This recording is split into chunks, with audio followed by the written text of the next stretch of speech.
गंगा मैया। हर गंगे। जय हो जय हो।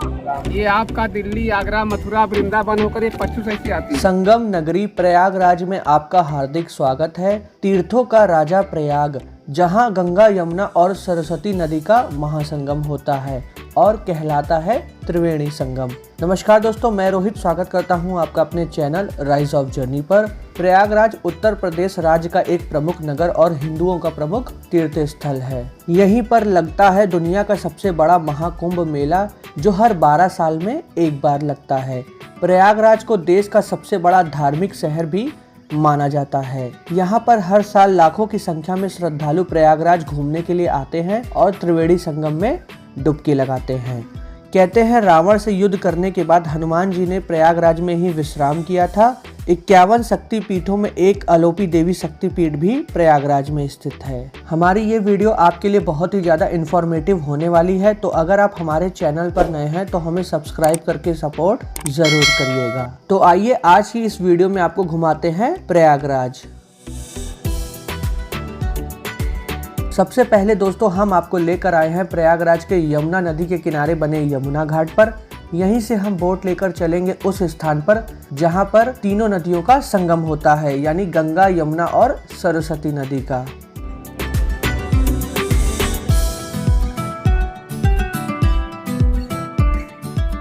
ये यमुना मैया है बहन जी, ध्यान देना। ये आपका दिल्ली, आगरा, मथुरा, वृंदावन होकर ये पश्चिम साइड से आती है। जब कार्तिक माह लगता है ना तो एक महीना इनका नहाने का महत्व होता है। महाकुंभ मेला 4 जगह लगता है, प्रयाग, हरिद्वार, उज्जैन और नासिक। जब समुद्र मंथन हुआ था ना, उसमें से अमृत का कलश निकला था, जिसको राक्षस लोग लेके भागे थे। तो छीना झपटी में 4 जगह अमृत का बूंद छलक गया था, इसीलिए 4 जगह महाकुंभ लगता है। अभी 2025 महाकुंभ लगेगा जनवरी में। यहीं पे लगेगा ना? हाँ, यहाँ लगेगा प्रयाग। वो तैयारी चल रहा है, देखो सीढ़ी बन रहा है, पक्का घाट। दोस्तों अभी हम आ चुके हैं प्रयागराज के त्रिवेणी संगम वाले पॉइंट पर, जिसमें हमको यमुना और गंगा नदी देखने को मिलती है और सरस्वती नदी गुप्त है।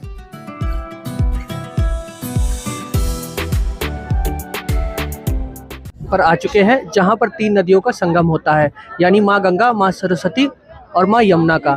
हमारे चारों तरफ काफ़ी भीड़ है और बहुत सारे लोग यहाँ पर आते हैं स्नान करने के लिए और बहुत सारे लोग यहाँ पर आते हैं पूजा पाठ करने के लिए। तो आप जब भी जय हो, तो आप जब भी प्रयागराज आते हैं तो यहाँ पर आकर पहले गंगा स्नान करिए, उसके बाद पूजा पाठ करके ही यहाँ से आगे की तरफ बढ़िए। जय हो गंगा मैया। हर गंगे।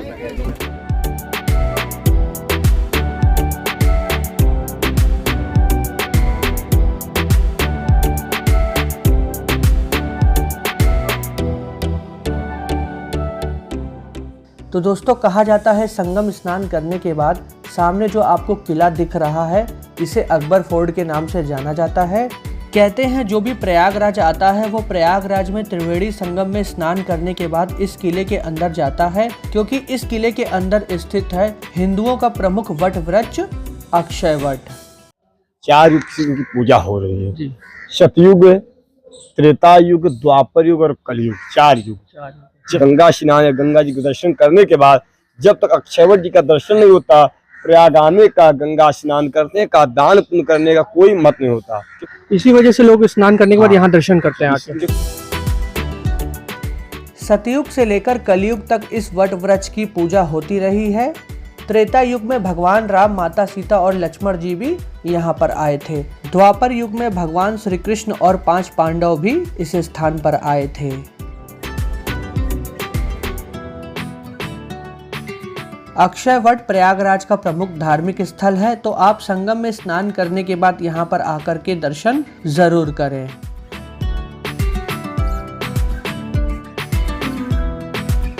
पंडित जी, हमने ये भी पढ़ा है कि मुगल काल में अकबर ने इसको बहुत बार काटने और जलाने की कोशिश करी थी। मुगलों ने इसको कई बार कटवाया, आरा चलवाया, तोप चलवाया, फिर ये नष्ट नहीं, क्योंकि माता सीता के वरदान है। माता सीता ने उनको वरदान दिया, जो वट सावित्री पूजा होता है, माता सीता ने उनको वरदान दिया। मुगलों ने कई बार कटवाया, आरा चलवाया, तोप चलवाया। अभी आप देखा नीचे पातालपुरी गए, वहाँ पे इसी बट पे लोग चढ़ के गंगा में कूद जाते थे। तो जोधा जी ने इस चीज को रोक लगवाया, नीचे मंदिर बनवा, आप गए दर्शन के लिए। अच्छा, लोग कुएं में कूद जाते थे। हाँ, क्यों कुआं कूद है, जाते थे? क्योंकि उस जमाने में मुगल शासक था, हिंदुओं और ब्राह्मणों को बहुत परेशान किया जाता था। वो लोग सोचते थे जीने से अच्छा है कि मुझको प्राप्त हो जाए, अच्छा। उनके हाथ से मरने से अच्छा है कि मुझको प्राप्त हो जाए। तो जोधा जी ने इस चीज को देखा, उनको अच्छा नहीं लगा, क्योंकि हमारे राज्य में हिंदू धर्म के लोग ऐसे कर रहे हैं। उन्होंने इस चीज की बहुत निंदा किया, तो जोधा जी ने हम मंदिर को बनवाया। जी, बहुत बहुत धन्यवाद। राधे राधे। दोस्तों, हमारे सामने देख सकते हैं, ये वही कुआं है जिसमें लोग कूदकर जान दिया करते थे। रानी जोधाबाई ने इस कुएं को बंद करवा दिया था। अक्षय वट में दर्शन करने के बाद हम मात्र 5 मिनट पैदल चलकर आ चुके हैं प्रयागराज के प्रसिद्ध लेटे वाले हनुमान जी मंदिर में, जिसे हम बड़े हनुमान मंदिर के नाम से भी जानते हैं। हनुमान जी के कई चमत्कारिक मंदिर देश भर में स्थित हैं। इन्हीं में से एक है संगम किनारे स्थित लेटे हुए हनुमान जी का मंदिर। अपने आप में अनोखे इस मंदिर में हनुमान जी की प्रतिमा खड़ी हुई नहीं, बल्कि लेटे हुए हनुमान जी इस मंदिर में विराजमान हैं। हनुमान जी की यह प्रतिमा दक्षिणामुखी है, जो कि 20 फीट लंबी है। बजरंगबली यहाँ आने वाले सभी भक्तों की मनोकामनाएं पूरी करते हैं। रावण से लंका पर विजय के बाद जब भगवान राम, माता सीता, लक्ष्मण जी और हनुमान जी अयोध्या लौट रहे थे, तब वो प्रयागराज आए थे। माता सीता के कहने पर हनुमान जी ने संगम किनारे इसी स्थान पर विश्राम किया था। इसीलिए यहाँ पर हनुमान जी की प्रतिमा विश्राम की मुद्रा में है, यानी लेटे हुए। लेटे हुए हनुमान जी के दर्शन करने के बाद हम आपको बिल्कुल पास में ही बने प्रयागराज के सबसे ऊंचे मंदिर में दर्शन कराने लेकर आए हैं, जिसे हम शंकर विमान मंडपम मंदिर के नाम से जानते हैं। द्राविड़ संस्कृति में मंडपम मंदिर का प्रवेश द्वार होता है, जो कि खंभों पर टिका होता है। जैसे ये मंदिर 16 खंभों पर टिका है। जब आप इस मंदिर के ऊपर पहुंचते हैं तो आपको यहाँ से प्रयागराज और त्रिवेणी संगम के बहुत ही खूबसूरत दर्शन होते हैं। ये मंदिर भगवान शंकर को समर्पित है। इस मंदिर के अंदर वीडियोग्राफी अलाउ नहीं है, इसीलिए हम आपको अंदर की वीडियो प्रॉपर नहीं दिखा पाएंगे।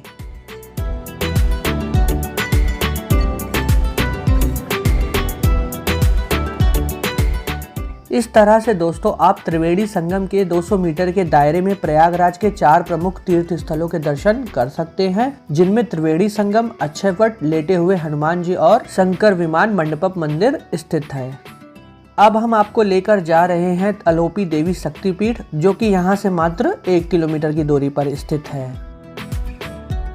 प्रयागराज का अलोपी देवी शक्तिपीठ, जो कि मां सती के 51 शक्तिपीठों में से एक है, ये शक्तिपीठ बाकी के सभी शक्तिपीठों से अलग है, क्योंकि यहाँ पर आपको माँ के किसी भी प्रतिमा के दर्शन नहीं होते हैं। यहाँ पर आपको माँ के पालकी रूप में दर्शन होते हैं। यहाँ पर माँ को पालने में रखा जाता है। माँ के निराकार रूप की पूजा होती है। इस मंदिर में माँ की कोई भी प्रतिमा नहीं है। यहाँ पालने के रूप में अपने भक्तों को माँ दर्शन देती है। इस शक्तिपीठ को माँ अलोप शंकरी देवी के नाम से भी जाना जाता है। माना जाता है जब भगवान शिव माँ सती का मृत शरीर लेकर घूम रहे थे, तब भगवान शिव को शांत करने के लिए विष्णु जी ने अपने सुदर्शन चक्र से माँ सती के शरीर के 51 हिस्से कर दिए, जो कि धरती पर अलग अलग जगह पर गिर गए। जिन जगहों पर माँ सती के शरीर के हिस्से गिरे, उन जगहों को आज हम शक्तिपीठ कहते हैं। इस स्थान पर माँ सती के दाहिने हाथ का पंजा आकर गिरा था और पंजा गिरने के बाद विलुप्त हो गया था, या फिर इसे कहा जाता है अलोप हो गया था। इसी वजह से इसे अलोपी देवी शक्तिपीठ के नाम से जाना जाता है। आलोपी देवी शक्तिपीठ के दर्शन करने के बाद अभी हम आपको लेकर आए हैं प्रयागराज के ऋषि भारद्वाज मुनि के आश्रम में। दोस्तों, आज जो हम आसमान में हवाई जहाज को उड़ते हुए देखते हैं, उसकी सबसे पहले खोज ऋषि भारद्वाज ने ही की थी। प्रभु श्री राम वनवास के समय अयोध्या से चलकर प्रयागराज में भारद्वाज मुनि के आश्रम में आए थे। भारद्वाज आश्रम के पास ही भारद्वाज पार्क है, जो कि बहुत ही खूबसूरत बना हुआ है। ये पार्क प्रयागराज के बालसर चौराहे पर स्थित है। त्रेता युग में विश्व का सबसे बड़ा महाविद्यालय ऋषि भारद्वाज ने ही बनवाया था। ऋषि भारद्वाज प्रयागराज के प्रथम निवासी थे। उन्होंने ही प्रयागराज को बसाया था। यहाँ पर बच्चों के खेलने के लिए प्लेइंग एरिया भी बनाया गया है। यहाँ पर बैठने की भी अच्छी व्यवस्था है। तो दोस्तों ये प्रयागराज का बहुत ही साफ सुथरा और सुंदर पार्क है। यहाँ पर आप इवनिंग में जरूर विजिट करें।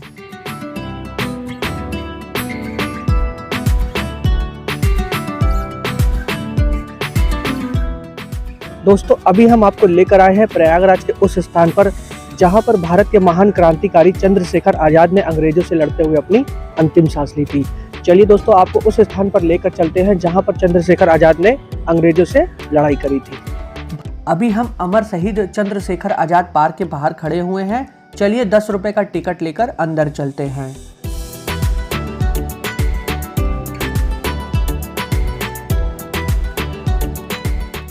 भारत की पावन भूमि ने बहुत सारे वीर सपूतों को जन्म दिया है। उन्हीं में से एक है भारत के महान क्रांतिकारी चंद्रशेखर आजाद जी। चलिए आपको इस पार्क के उस स्थान पर लेकर चलते हैं जहां पर चंद्रशेखर आजाद जी ने अंग्रेजों से लड़ते हुए अपनी अंतिम सांस ली थी। 23 जुलाई 1906 को उत्तर प्रदेश के उन्नाव जिले के बदरका गांव में जन्मे चंद्रशेखर आजाद बचपन से ही पक्के निशानेबाज थे। चंद्रशेखर आजाद का वास्तविक नाम चंद्रशेखर सीताराम तिवारी था। 27 फरवरी 1931 में इसी स्थान पर अंग्रेजों से लड़ते हुए चंद्रशेखर आजाद जी ने खुद को गोली मार दी थी, क्योंकि वो चाहते थे कि मेरे जीते जी मैं अंग्रेजों के कभी हाथ ना आऊं। नीचे बैठ करके अंग्रेजों से पूरी लड़ाई हुई, गोलीबारी हुई।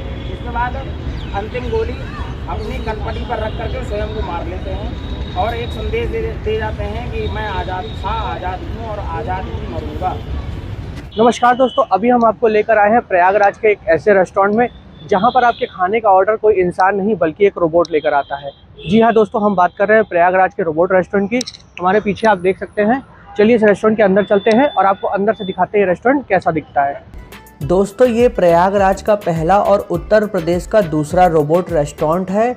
यूपी का पहला रोबोट रेस्टोरेंट लखनऊ में ऑलरेडी खुल चुका है। ये रोबोट रेस्टोरेंट सबसे पहले जयपुर में खुला था। इस रेस्टोरेंट में 2 रोबोट हैं जिनके नाम रूबी और दिवा है और ये रोबोट फीमेल है। इस रेस्टोरेंट का पूरा नाम the yellow house robot restaurant है। Your order has been delivered. Hello, here is your get back to work. Thank you.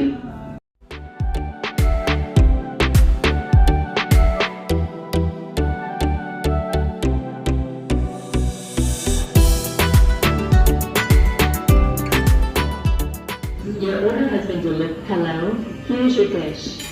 Please take it away from my tray and touch my hand to let me get back to work. Thank you. Have a nice meal.